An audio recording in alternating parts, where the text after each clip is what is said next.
Intrusive thoughts while manifesting can be really tough for anybody to deal with, but those of us who have PTSD, it's even worse. I'm Christy, and I'm here to take the woo-woo out of manifesting. I believe that understanding is powerful, and so I'm going to share with you how the brain works and why those intrusive thoughts come up and why they're so painful. You can think of PTSD somewhat like a brain injury. Safety in your surroundings has been breached, and therefore the brain is on high alert all the time. Due to this fact, it's setting up defense mechanisms for you to keep you safe. The process of setting up these defense mechanisms hardwires some new identities into the subconscious mind, and therefore that information gets transmitted from the subconscious mind into the conscious mind. The part that deals with intrusive thoughts is called the DMN, the default mode network. Default mode network is pretty much how it sounds. It is the default programming.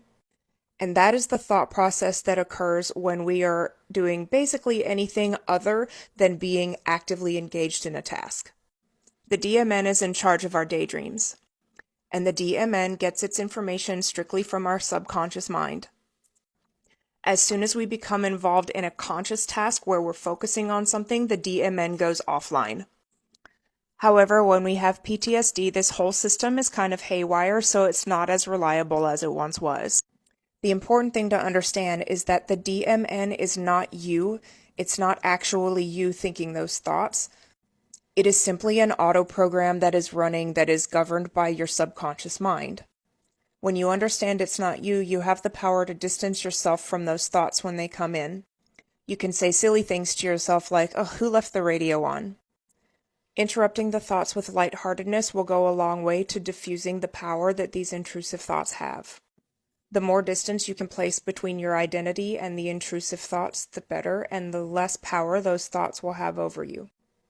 The more you consent to these thoughts as truth, the more you are actually ingraining them into your set of beliefs. This takes practice, but when we diffuse the intrusive thoughts over time, they really do have less hold and less power over us. The more selective we are about what we consent to as being true for us, the less power those intrusive thoughts will have over us.